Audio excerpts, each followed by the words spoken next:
Bonjour à tous et bienvenue dans votre émission Yes Harmony, l'émission qui vous connecte à votre essence et à votre conscience.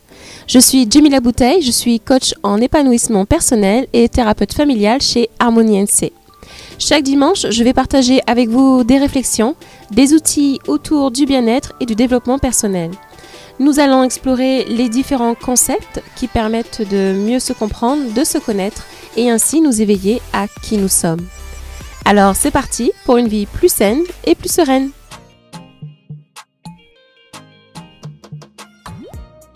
Et si votre stress était votre meilleur ami?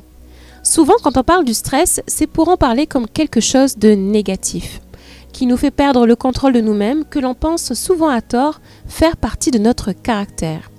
On le définit même comme le mal de notre siècle. Pour apprendre et comprendre ce qu'est le stress et comment mieux vivre avec, aujourd'hui j'accueille Aurore Tissot qui est coach de vie et hypnothérapeute. Bonjour Aurore. Bonjour Jemila. Merci d'avoir accepté à nouveau mon invitation pour venir dans cette émission Yes Harmony. Aujourd'hui, on va parler de stress. Oui, de stress. Et d'hypnose. D'hypnose aussi, oui, tout à fait. Oui. Et avant d'aller dans le vif du sujet, j'aimerais, Aurore, que tu puisses te présenter, s'il te plaît, donc pour nos auditeurs, s'il te plaît. Alors, je suis coach de vie et hypnothérapeute et j'accompagne les gens vers une vie épanouie et pleine de sens. Aurore, c'est quoi le stress ?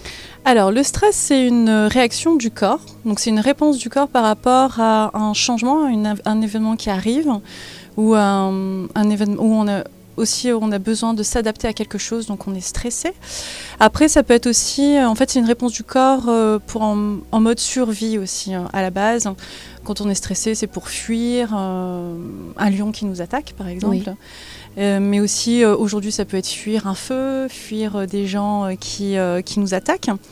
Et après, il y a des stress aussi par rapport à des événements malheureux, mais heureux aussi, donc que ce soit décès, mais aussi mariage, un déménagement, voilà, il y a toute forme de stress.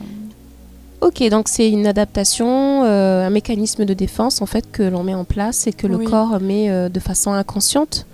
Tout à fait, c'est inconscient, c'est une réaction naturelle. Qu'on ne contrôle pas en fait, voilà, hein, c'est ça. Donc en fait, si je comprends bien, le stress c'est là pour assurer notre survie, donc c'est quelque chose à la base de positif normalement et de naturel. Et parfois on parle aussi de stress positif, Aurore, c'est-à-dire ?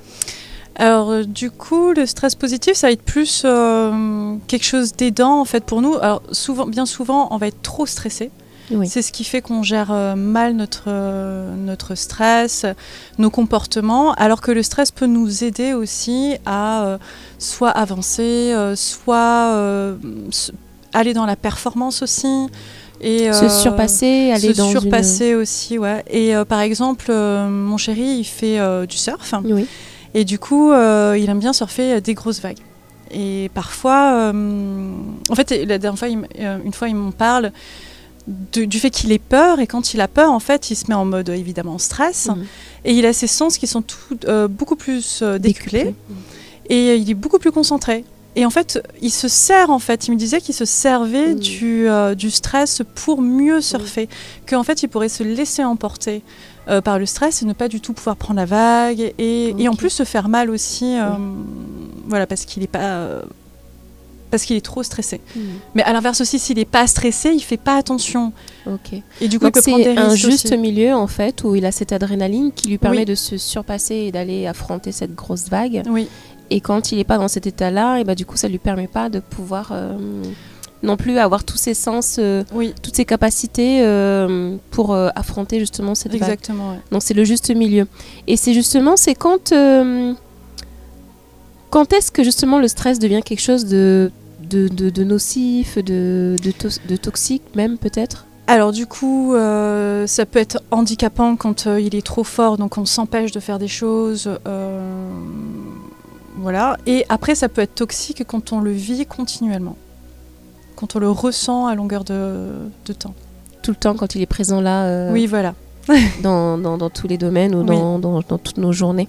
Et pourquoi on parle de mal du siècle ? Parce que c'est vrai que le stress, maintenant, on en parle on le voit dans les sociétés, dans les entreprises ou même à l'école, un peu partout, on en parle et vraiment on le nomme comme le mal du siècle. Oui.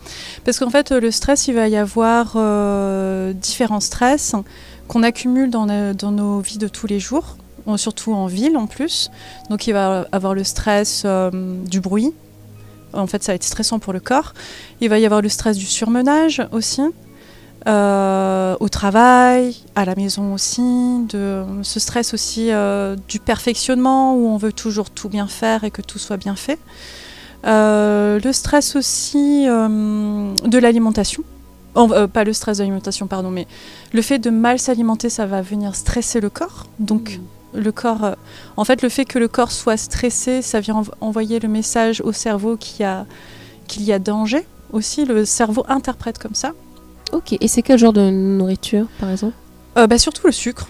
D'accord. La malbouffe, mais surtout le sucre qui va en fait faire déclencher, déployer l'hormone du stress qui est la cortisol. La cortisol, oui. Et du coup, en fait, la cortisol, on l'a naturellement au moment du stress. Donc c'est censé durer 5 minutes ou peut-être une journée maximum.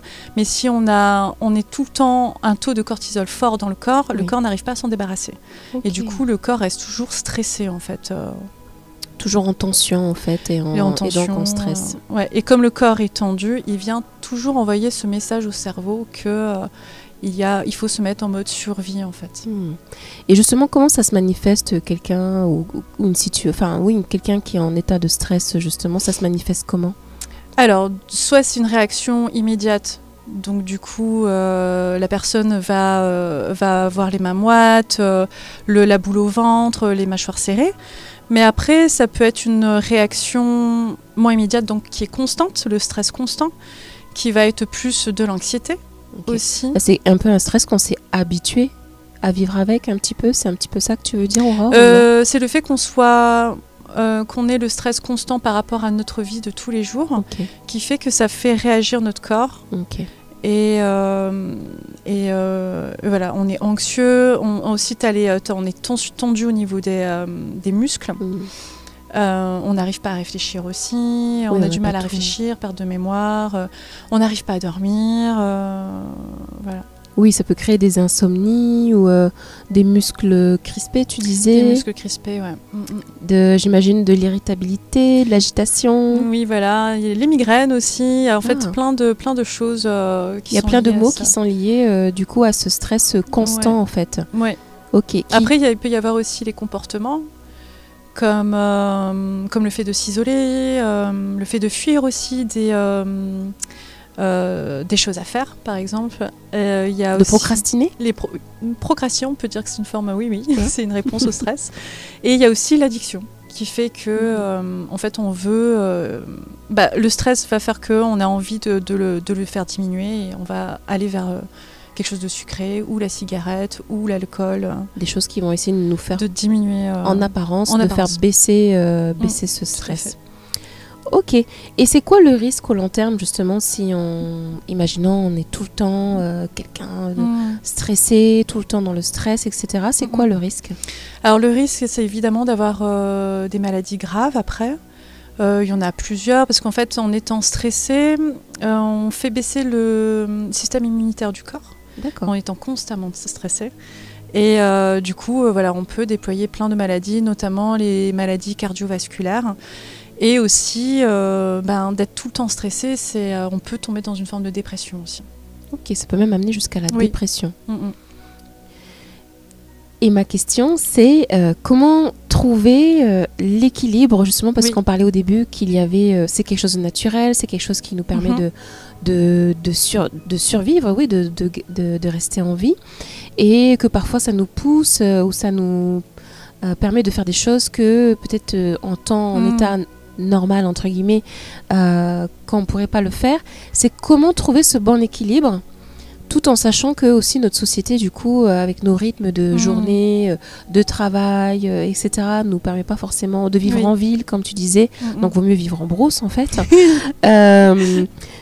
Comment trouver l'équilibre dans tout ça, Aurore, pour éviter d'avoir ce stress chronique, peut-être, justement? Alors là, en t'écoutant, j'ai envie de te répondre, c'est compliqué. Mais non, en fait, il y a des toujours en fait. Il faut le voir et faire vraiment attention à ça et mettre en priorité le fait de se prioriser et donc d'emmener le calme en fait en soi. Donc ça peut être marcher dans la nature, aller dans la nature. Parce que en plus le fait de marcher aussi pieds nus dans la nature, ça permet de faire baisser la pression artérielle. Voilà, de faire des méditations. Bon, pas tout le monde peut faire des méditations, mais on peut faire de la contemplation, même si c'est 5 minutes. Il y a des exercices aussi pour ceux qui ont vraiment un stress constant, chronique, de respiration qui est le... j'ai plus le nom. Mais un exercice... Est-ce que c'est la respiration carrée, là, ils disent, là, je sais pas quoi. Oui, il y a ça, mais... Non, c'est pas ça. Il y a plein d'exercices de respiration pour faire baisser en fait, le stress aussi du corps. Parce qu'en fait, le fait de respirer, ça va faire quoi? Alors, généralement, quand on est stressé, on est tout le temps tendu en fait. Et souvent, on respire pas assez bien. D'accord. Et du coup, le fait de respirer va permettre aussi au sang de mieux circuler et vraiment d'apporter cette détente qu'on a besoin à la base et de détendre le corps. Sinon, il reste tout le temps tendu. Toute la journée. D'aller oxygéner le corps, d'aller oxygéner le cerveau, et j'imagine, pour qu'il retrouve ses facultés, en fait. Oui, parce que du coup, quand on est trop stressé, on va tendance à pas bien réfléchir, à pas bien réfléchir. Oui, on a tout qui cafouille dans la tête. Voilà. On a du mal à avoir les idées claires. C'est clair. Ok, et justement, toi, Aurore, par rapport à ta pratique, donc tu disais au tout début de cette émission que tu étais coach de vie et hypnothérapeute, et tu proposes des séances d'hypnose, notamment avec des bols tibétains. Et comment l'hypnose permet d'agir sur le stress? Alors, déjà, le fait de se mettre en hypnose, ça permet déjà de calmer le mental. Donc en fait, le stress est beaucoup lié aussi au mental, parce que c'est le mental qui va nourrir le stress, c'est la façon de voir les événements qui vont faire que ça va être stressant, qu'on va faire monter ce stress. C'est notre vision, c'est cette petite voix qu'on se raconte, tout ça? Aussi, oui. Oui. Et du coup, l'hypnose, donc déjà rien que le fait d'être en hypnose, ça calme, et on a cette sensation vraiment d'être détendu. Et après, en hypnose, donc c'est de l'hypnose thérapeutique, on va soit aller voir des événements ou suivant les situations qu'on m'apporte, je vais aller travailler sur soit la gestion des émotions, puisque c'est lié aussi au stress, ou la gestion d'un événement qui s'est mal passé, ou des choses dans l'enfance aussi. Et aussi, après, il y a juste instaurer du bien-être, qui est d'aller chercher un instant de bien-être qui a déjà été vécu et le mettre dans le présent. Et ça apporte vraiment un effet de détente pour le corps, encore une fois, pour l'esprit aussi, pour le mental. Donc oui, ça va dans les deux sens, corps et mental. Oui, parce que c'est lié. Et en fait, c'est comme si on venait faire une petite pause, en fait. Exactement. Dans cette espèce de train qui va à toute vitesse, où on est stressé, où on n'a pas du tout les idées claires. Et du coup, avec l'hypnose, on va venir un petit peu prendre une espèce d'inspiration, j'ai envie de dire, une espèce de bol, un bol d'air, pour pouvoir un peu aller calmer tout ça, en fait. Oui.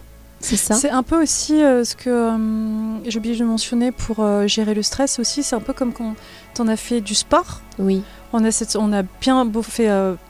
a bien fait du sport genre pendant 1 heure. Et on a cette sensation de planer un petit peu. C'est un peu ça après la fin d'une séance d'hypnose. D'accord. Sauf que là, on n'a pas besoin de transpirer. Et voilà. Mais je préconise quand même de faire du sport. Surtout quand on est stressé. Et pour aussi défaire un peu ces idées reçues, parce que moi, j'entends souvent autour de moi, Aurore, j'ai fait de l'hypnose, ou tu vas faire de l'hypnose, ou tu vas voir une hypnothérapeute. Les gens s'imaginent aussi tout de suite l'hypnose qu'on voit à la télé. Ah oui. Tout à fait. On est d'accord que c'est pas du tout ce genre d'hypnose. Non, pas du tout. À la télé, on va dire que c'est de l'hypnose de spectacle. Et en hypnose qu'on voit en tant que thérapeute, ça s'appelle tout simplement de l'hypnose thérapeutique. Donc ça n'a rien à voir. Oui, tu prends pas le contrôle de notre corps. Non. Et même ceux qui font l'hypnose de spectacle, on ne prend pas vraiment le contrôle de leur... Et là, la personne, celui qui hypnose, ne prend pas le contrôle. En fait, la personne est toujours d'accord de le faire. D'accord. Inconsciemment, elle est toujours d'accord. Donc, Ok, oui, parce que si l'hypnose, c'est vraiment vraiment il- sur l'inconscient que ça va venir. En fait, sous hypnose, on peut jamais demander à quelqu'un de faire quelque chose que la personne n'en a pas envie. Ah, donc c'est pas un vrai contrôle en fait. C'est pas un vrai contrôle comme on peut le croire. C'est qu'il est ok. Oui. D'accord. Parce qu'en hypnose de spectacle, ils sont ok de faire le spectacle. Oui, ok. Ils sont ok de jouer le jeu, donc Et de faire des choses extravagantes. Et c'est que 20% de la population qui sont vraiment sensibles à ça. C'est pas tout le monde non plus. Ok. Ouais. Bah merci pour cette précision. Et donc vraiment, oui, l'hypnose va venir parce que du coup, ça travaille sur l'inconscient. Oui. Et est-ce que je sais déjà un petit peu la réponse, mais est-ce que ça va vraiment permettre de changer notre regard sur le stress, sur notre vision que tu disais tout à l'heure par rapport à une situation, etc. Bah, par exemple, ça peut être quelqu'un qui est stressé par rapport... Dernièrement, j'ai eu quelqu'un qui est stressé par rapport à un examen. Et du coup, oui, ça va lui permettre en fait de faire baisser cette pression qu'elle se donne et ce perfectionnement qu'elle aimerait atteindre aussi. En fait, c'est pour ça que je dis que le stress est lié à la perception, à l'interprétation qu'on fait des événements. Et donc voilà, c'est vraiment pour changer de vision, pour faire changer le stress. Le sentiment de stress qui monte en nous. Ok. Et donc, comme tu disais, ça vient travailler sur notre idée de la performance. Aussi, oui. Tout à fait, parce que la performance c'est un gros sujet dans notre vie actuelle, dans le monde actuel, oui. Où c'est une société de compétition, une société où on doit être parfait, notamment toujours au top, notamment aussi par Instagram, Facebook, c'est encore pire. Hein, donc les jeunes sont de plus en plus enclins à devoir être parfaits. Et du coup, ça met une pression en fait constante chez les gens, que ce soit ce qu'on se demande d'être, de montrer l'image qu'on veut montrer, mais aussi même au travail, voilà, il y a toujours ce truc de perfectionnement. Dès tout petit, dès l'enfance, je pense. Il faut réussir à l'école, il y a cette pression sociale qu'il faut toujours être on top. Ok, et toi justement Aurore, tu as cette particularité de proposer des hypnoses avec des bols tibétains. Oui. Et est-ce que tu peux nous en dire plus justement comment se passe par exemple la séance avec les bols, comment ça... Ok. Du coup, alors je propose une séance notamment où il y a beaucoup de bols tibétains. J'en ai plusieurs en fait autour de la personne et je fais une hypnose pour que c'est vraiment une séance de détente et de relaxation vraiment profonde et la personne a vraiment le temps de poser son mental. Et voilà, parce qu'il y a d'autres hypnoses qui vont être plus thérapeutiques et du coup ça travaille un peu plus. Donc je peux de temps en temps utiliser des bols, mais ça va pas être pareil, pas autant. Là je fais comme un massage sonore, on va dire, et avec une hypnose. Ouais. Ok. Et qu'est-ce que ça va apporter de plus? Les bols tibétains. Oui. Les bols tibétains, en fait, c'est le son du bol qui va apporter encore plus ce lâcher-prise du mental. Et on appelle ça aussi de la sonothérapie, où c'est la thérapie par le son. Et donc, les sons vont pénétrer aussi dans le corps et vont permettre aussi de dénouer pas mal de nœuds. Voilà, et surtout les bols tibétains ont cette capacité de dénouer les nœuds du corps, les nœuds aussi autour de soi pour ceux qui croient en l'énergie et l'aura. D'accord, ok. Et avant que tu puisses nous faire une petite démo, parce que j'avais vu que tu proposais, donc ça c'est en individuel, tu disais, mais tu proposes aussi en collectif aussi, c'est ça? Oui. Oui, donc du coup une séance en collectif avec les bols tibétains et voilà, les gens sont plusieurs. Et oui, j'ai oublié de mentionner que pour l'individuel, je pose aussi le bol sur le corps. Et ce qui permet aussi de vraiment détendre encore plus les et de muscles. ressentir les vibrations, du bol, du coup. Chose que je ne fais pas en collectif, mais je me déplace avec les bols autour des personnes. Okay. Elles entendent vraiment les différents sons aussi, ça apporte, elles adorent ça. Oui, c'est vrai que quand on a écouté ou quand on a pu l'occasion d'avoir un soin au bol tibétain, en général, c'est quelque chose qu'on aime beaucoup. Et pour encore mieux convaincre nos auditeurs, est-ce que tu veux bien nous faire une petite démo, s'il te plaît, Aurore?